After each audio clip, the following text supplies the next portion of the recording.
नमस्कार दोस्तों, स्वागत है आपका हमारे चैनल लर्न एंड ग्रो में। आज हम डिस्कस करेंगे इलास्टिक एमिशन मशीनिंग के बारे में। जो इलास्टिक एमिशन मशीनिंग है वो क्या होती है और उसके जो कंपोनेंट्स हैं वो क्या होते हैं और इसको हम कैसे करते हैं, तो इसके बारे में समझेंगे। तो हमने एक फिगर बनाई है इसको समझने के लिए ताकि हम इसको ईजिली समझ सकें। तो इलास्टिक एमिशन मशीनिंग का क्या मतलब है कि इसके अंदर जो फेलियर होगा मेटल का वो इलास्टिक स्टेज के अंदर होगा, यानी कि इलास्टिक स्टेज के अंदर इलास्टिकली इसका जो फेलियर होगा, यानी कि जो प्रोड्यूस होगा इलास्टिक फेलियर प्रोड्यूस होगा मटेरियल के अंदर। तो जो फेलियर होगा वो इलास्टिक होगा। एमिशन यानी कि जो मटेरियल है निकलेगा, तो इलास्टिक एमिशन मशीनिंग है तो हमारी फेलियर जो होगा मटेरियल का इलास्टिक स्टेट में होगा, यानी कि इलास्टिक फेलियर होगा और उसको हम एमिशन करेंगे मशीनिंग के थ्रू। तो अब देखिए इसके अंदर क्या है, हमारे पास जो कंपोनेंट्स हैं सबसे पहले उनकी बात कर लेते हैं। तो हमारे पास यहाँ पे देखिए आपको एक ये व्हील दिख रहा है, एक बॉल होती है, ये होती है जो ये बॉल बनी होती है, ये बनी होती है हमारी पॉलीयूरेथेन की जो बॉल होती है। तो पॉलीयूरेथेन की ये बॉल बनी होती है। जो पॉलीयूरेथेन की जो बॉल है ये हमारे थर्मोसेटिंग पॉलीमर होते हैं जो ऑर्गेनिक यूनिट्स के बने होते हैं। और थर्मोसेटिंग पॉलीमर ज़्यादातर होते हैं, लेकिन थर्मोप्लास्टिक में भी ये पाए जाते हैं। तो जो पॉलीयूरेथेन बॉल है ये इसके अंदर होती है। अब देखिए ये जो वर्कपीस है ये हमारा सारा वर्कपीस है जो कि हमें फिनिशिंग करना है, या कहें कि जहाँ पे हमें इलास्टिक एमिशन मशीनिंग को लगाना है, प्रोवाइड करनी है मशीनिंग। तो यहाँ पे ये जो सरफेस है ये देखिए फिनिश सरफेस है। अगर आप इससे पीछे देखें तो ये जो सारा सरफेस है ये फिनिश सरफेस है, यानी कि जो ये व्हील है या ये जो बाल है वो इस तरफ ट्रैवल कर रही है, यहाँ से यहाँ गई और ये सरफेस को फिनिश करती हुई चल रही है। अब जो ये बॉल है ये रोटेट करती है, इस तरह से रोटेट करती है।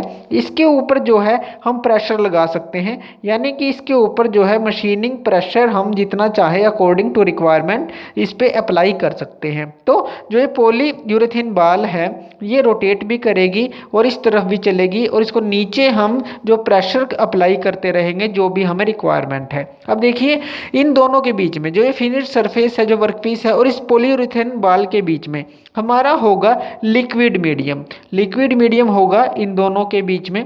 लिक्विड मीडियम तो होगा ही, लिक्विड मीडियम के साथ और क्या होगा, लिक्विड मीडियम तो ये है ही, इसके साथ और क्या होगा, इसके अंदर एब्रेसिव पार्टिकल्स भी होंगे, यानी कि लिक्विड मीडियम प्लस एब्रेसिव जो पार्टिकल हैं वो भी इसके अंदर होंगे।